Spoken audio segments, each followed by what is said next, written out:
অন্য ধর্মের কোন সন্ন্যাসীর গায়ে হাত তুলো না, বলেন সুবহানাল্লাহ। তাহলে আমরা সীমা লঙ্ঘন করতে পারবো? প্রিয় ভাইরা, একটা সুখী, সমৃদ্ধ, শান্তির সমাজ, মানবিক সমাজ যদি আমরা গঠন করতে চাই, আমাদের আল্লাহর দেয়া কয়টা আদেশ মানতে হবে বলেন দেখি? আর বেঁচে থাকতে হবে কয়টা জিনিস থেকে? আল্লাহর আদেশ কি? 1 নাম্বার আদাল, ন্যায়পরায়ণতা। আমরা সুবিচার, সুশাসন, ন্যায় বিচার চাই কি চাই না? 2 নম্বরে কি ছিল? মাশাআল্লাহ, আমরা যেন সবার প্রতি দয়া পরবশ হই, ইহসান করি। 3 নম্বরে কি ছিল? নিকটাত্মীয়দের দান করা, তাদের অধিকার প্রাপ্য বুঝিয়ে দেওয়া। পাশাপাশি 3টা জিনিস থেকে আল্লাহ বারণ করেছেন, নিষেধ করেছেন। তার প্রথমটা চাইনিজ ডাবিং, ফাহশা, অশ্লীলতা, বাংলা ডাবিং, অশ্লীলতার সাথে আমাদের কোনো সম্পর্ক। 2 নম্বর নিষেধাজ্ঞা কি ছিল? আল মুনকার, সমাজের যত মন্দ কাজ এগুলোকে আমরা প্রতিরোধ করব। রাজি আছেন তো সবাই? 3 নম্বরে আল বাগি, সীমালঙ্ঘন। কোন মুসলিম সীমালঙ্ঘন করে না। রাব্বুল আলামিন শেষে বললেন ইয়াইদুকুম লাআল্লাকুম তাযাক্কারুন, আল্লাহ তোমাদেরকে উপদেশ দেন যাতে তোমরা শিক্ষা গ্রহণ করো। আমরা উপদেশ দেব, আমরা জোর করে কাউরে কিছু মানাতে চাই না। লা ইকরাহা ফিদ্দিন ওয়াযাক্কির ফাইন্না যিকরা তানফাউল মুমিনিন, উপদেশ দিলে এটা মুমিনদের কাজে দেয়। লাস্তা আলাইহিম বিমুসাইতির ইন্নামা আনতা মুযাক্কির, নবী হে এখনকার কথাই রিমাইন্ডার দাতা, আপনি উপদেশ দিবেন। আমরাও তখন কি হবে সেটা বিশ্বনবীর এই হাদিসগুলো থেকে, কোরআনের আয়াত থেকে রিমাইন্ডার, এই কথামালা বাণীবাহক হিসেবে এই বাণীগুলো আপনাদের সাথে কাছে পৌঁছে দিলাম। আমরা আল্লাহ তাআলার কাছে প্রার্থনা করি, আল্লাহ আমরা যেন আদল দিয়ে আমাদের সমাজকে গঠন করতে পারি।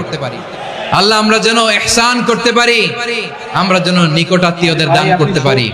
আল্লাহ যত ধরনের অশ্লীলতা, অনাচার, মন্দ কাজ, সীমালঙ্ঘন, অবাধ্যতা থেকে যেন আমরা বেঁচে থাকতে পারি।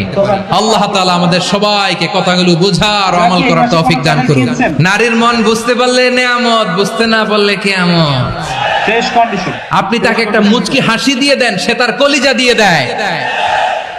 কিন্তু যদি আপনি তার মনে কষ্ট দেন, সে আপনার জীবনকে জাহান্নাম বানায়া দেয়। এজন্য প্রিয় ভাইরা, জীবনে যদি বারাকা অর্জন করতে চান, নিকটাত্মীয়দের সাথে সুসম্পর্ক রাখতে হবে, তাদের জন্য উপহার পাঠাতে হবে। বিশ্বনবী বলেন লা ইয়াদখুলুল জান্নাতা কাতে, যে ব্যক্তি আত্মীয়তার সম্পর্ককে ছিন্ন করে দেয়, সে কশিন কালেও আল্লাহর জান্নাতে ঢুকবে না। আপনি কি এটারে সহজ হাদিস মনে করছেন? এটা সহজ কথা?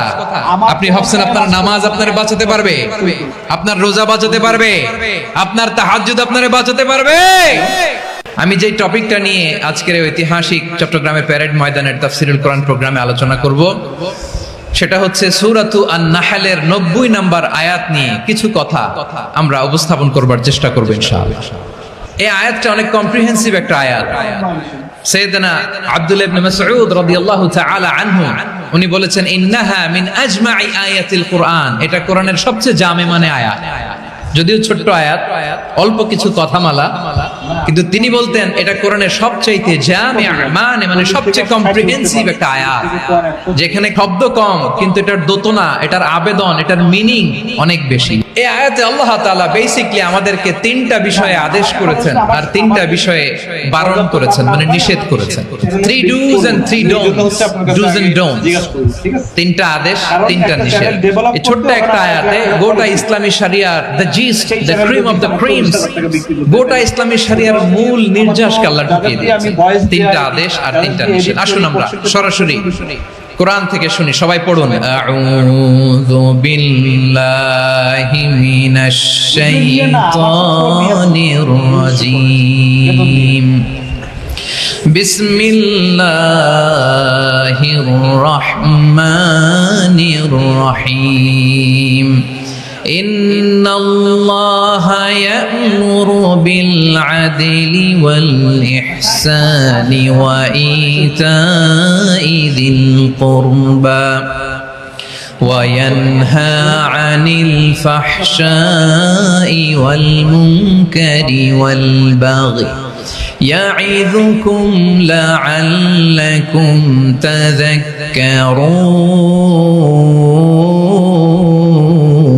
তাযাক্কারুন।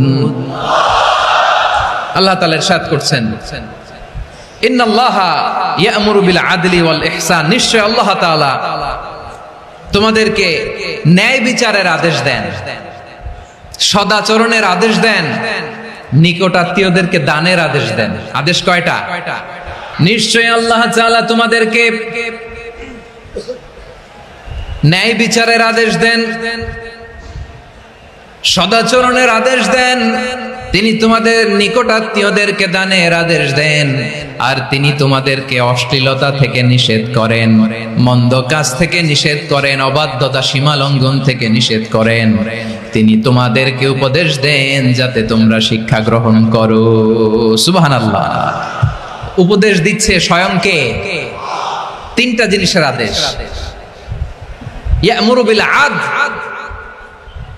সুবিচার ন্যায় বিচারের আদেশ তিনি দেন। ইহসানের আদেশ দেন, যাতে আমরা ইহসান করি, একে অপরের প্রতি সুবিচার করি, মহানুভবতা দেখায়, অনুগ্রহ দেখায়, আর নিকট আত্মীয়দেরকে যেন আমরা দান করি। এই তিনটা আদেশ তিনি দিয়েছেন। আর কোন তিনটা জিনিস থেকে তিনি বারণ করেছেন? অশ্লীলতা, ফাহশা, মুনকার, মানে সব মন্দ আর অসৎ কাজ, এগুলো থেকে তিনি আমাদেরকে বারণ করেন। ওয়াল বাগি, অবাধ্যতা, সীমা লঙ্ঘন, এই তিনটা কাজ থেকে তিনি আমাদেরকে বারণ করেন। তিনি আমাদেরকে উপদেশ দেন, স্বয়ং আল্লাহ তাআলা আমাদেরকে উপদেশ দেন যাতে করে আমরা শিক্ষা গ্রহণ করি। সুবহানাল্লাহ। আল্লাহ তাআলা প্রথমে আমাদেরকে আদেশ দিয়েছেন আদালের। ইন্নাল্লাহা ইয়া'মুরু বিল আদল। আওয়াজ করে বলুন আল আদল। আমরা উর্দু জানি, হিন্দি জানি, অনেকে ইংরেজিও জানি, কিন্তু আরবি শব্দগুলো আমাদের মুখ দিয়ে বেরোতে চায় না। আওয়াজ করে বলুন আল আদল। মাশাআল্লাহ। ইন্নাল্লাহা ইয়া'মুরু বিল আদল। আল্লাহ তাআলা আমাদেরকে আদলের আদেশ দেন। আদল অনেকে না বুঝলেও আদালত শব্দটা বুঝবেন। আদালত, আদালত, আদালত বুঝেন না? যেখানে বিচার কার্যের ফয়সালা করা হয়, কোর্ট কাচারি আদালত, এটা তো ভেরি কমন। এটা শুনছেন না সবাই? আদালত, যেখানে ন্যায় বিচার হবে, সুশাসন হবে। কিন্তু ভাগ্যের কি নির্মম পরিহাস, ওখান থেকে মিথ্যা সাক্ষী দিয়ে মনমতো রায় দিয়ে দেয়া হয়। এগুলোর পরিবর্তন হওয়ার দরকার আছে না নাই? প্রিয় ভাইয়েরা, আদালত, আল আদল, ইংরেজিতে বলে জাস্টিস, ন্যায় বিচার, সুবিচার, সুশাসন, জাস্টিস, আল আদল। সব জায়গায় এই জাস্টিস থাকা দরকার। Justice should be prevailed in the society. The mission of all prophet was to uphold the justice. সব নবীর মিশন ছিল এই জাস্টিসকে, আদালকে, সুশাসন আর সুবিচারকে নিশ্চিত করা। পড়েন সুবহানাল্লাহ। And the core message of every divine scripture was to uphold justice. পৃথিবীর সব আসমানি কিতাবের মূল শিক্ষা ছিল এই জাস্টিসকে সমাজে এনশিওর করা, সুবিচার, সুশাসনকে এনশিওর করা। তাহলে প্রিয় ভাইরা, আমরা বুঝতে পারলাম আল আদল শব্দের মানে হচ্ছে ইনসাফ বা সুবিচার বা ন্যায় বিচার। এটা হচ্ছে একটা general meaning, very general meaning. আপনি যদি ইন ডেপথ বুঝতে চান, আরো ভেতরে যান, তাহলে আদল মানে হচ্ছে সমন্বয়, আদল মানে হচ্ছে ভারসাম্য, ব্যালেন্স। আদল মানে হচ্ছে মধ্যম পন্থা। সুবহানাল্লাহ পড়েন। কারণ সব সময় সমান সমান হইলেই সুবিচার হয় না। কথা কি বুঝতেছেন? ইসলামের দ্য কনসেপ্ট অফ আদল, এটা এমন আদল, এটা সব সময় সমান সমান নয়। যখন সমান সমান দেয়া দরকার, ইসলাম সমান সমান দেয়। যখন ব্যালেন্স করা দরকার, চেক এন্ড ব্যালেন্স, সমন্বয়, ভারসাম্য করা দরকার, তখন ইসলাম ভারসাম্য করে দেয়। এটার নাম আদল। সুবহানাল্লাহ। সহজ করে আপনাদেরকে বুঝাই। যেমন ধরুন, একটা পরিবারের 3 জন সদস্য, স্বামী, স্ত্রী আর সন্তান।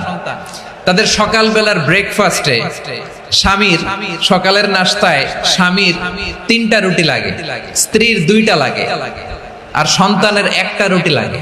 এখন আমি যদি সমান সমান করে আদল করতে চাই, সবাইকে যদি 3টা করে রুটি দেই, তাহলে স্বামী বেচারার জন্য ঠিক আছে। কি বলেন? কথা কি বুঝতেছেন না কষ্ট হয়ে যাচ্ছে? যদি সমান সমানের নিয়মে আগাই, তাহলে 3টা করে যদি রুটি দেই, স্বামীর জন্য ওকে, কিন্তু স্ত্রীর জন্য 1টা বেশি হয়ে যায়। আর সন্তানের জন্য কয়টা বেশি হয়? আচ্ছা, এই তো বুঝতেছেন, মাশাআল্লাহ। আচ্ছা, 2টা করে যদি সবাই রে দেয় সমান সমান নীতিতে, তাহলে স্ত্রীর জন্য, স্ত্রী বেচারির জন্য ঠিক আছে, কিন্তু স্বামীর কয়টা কম পড়ে? আর সন্তানের বেশি হয়ে যায় কয়টা? আচ্ছা, সমান সমান নীতিতে সবাইকে যদি সকালের নাস্তার জন্য 1টা করে রুটি দেই, সন্তানের জন্য ঠিক আছে, কিন্তু স্ত্রী বেচারির কম পড়ে কয়টা? স্বামীর কম পড়ে কয়টা? 2টা। কথা কি বুঝতেছেন? আর আমি যদি স্বামীকে দেই 3টা, স্ত্রীকে দেই দুইটা আর সন্তানকে দেই একটা, তাহলে কারো অপচয় হবে না, যার যতটুকু দরকার ঠিক ততটুকুই কাজে লাগবে। চিল্লায় বলেন ঠিক কিনা? এটাই হচ্ছে ইসলামের আদল, যেখানে যার যতটুকু দরকার তাকে সেখানে ঠিক ততটুকু দিয়ে দেওয়ার নামই হচ্ছে আদল। চিল্লায় পড়েন আল্লাহু আকবার। রব্বুল আলামিন বলেন, ইউসিকুমুল্লাহু ফি আওলাদিকুম লিযযাকারি মিসলু হাযযিল উনসায়াইন। আল্লাহ তোমাদেরকে ওসিয়ত করেন, তোমাদেরকে আদেশ দেন, উত্তরাধিকার সম্পদ যখন বন্টন হবে ছেলেরা যতটুকু পাবে মেয়ে পাবে তার অর্ধেক। সুবহানাল্লাহ।